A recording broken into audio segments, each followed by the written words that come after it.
Welcome to Drshofe Medical Facts. हामी स्वास्थ्य सम्बन्धी तथ्यहरू, मेडिकल फ्याक्ट्स, घरेलु उपचारहरू, होम रेमेडीज, डाइट र पोषण, डेड न्युट्रिसन, मानसिक स्वास्थ्य, मेन्टल हेल्थ र रोगहरूको जानकारी, डिजिज अवेरनेस सहज भाषामा प्रस्तुत गर्छौं।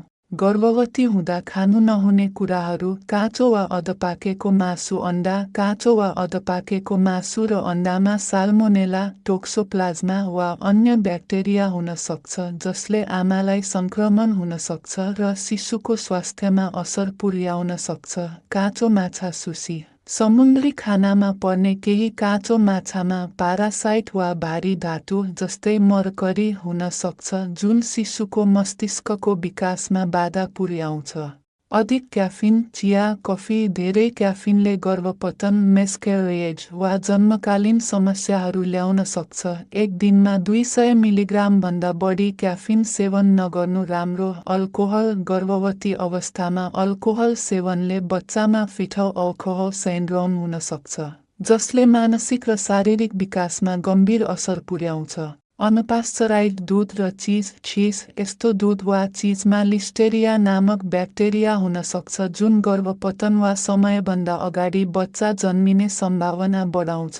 अत्याधिक नुन वा चिल्लो खाना। यसले रक्तचाप बढाउने, सुन्निने र अन्य समस्या ल्याउन सक्छ। यसकारण सन्तुलित मात्रामा मात्र सेवन गर्नु उपयुक्त हुन्छ। प्याकेटका जन्य खाना, प्रोसेस्ड जङ्क फुड, अत्याधिक चिनी, नुन र ट्रान्स फ्याट भएका फास्ट फुड हरूले गर्भवती महिलाको तौल अत्याधिक बढाउँछ र शिशुको स्वास्थ्यमा असर गर्न सक्छ। मेथी, अजवाइन जस्ता केही जडीबुटीहरू धेरै मात्रामा। यी जडीबुटीहरूको अत्याधिक प्रयोगले गर्भमा सङ्कुचन, युटेराइन कन्ट्राक्सन्स ल्याउन सक्छ जसले गर्भपतनको जोखिम बढाउँछ।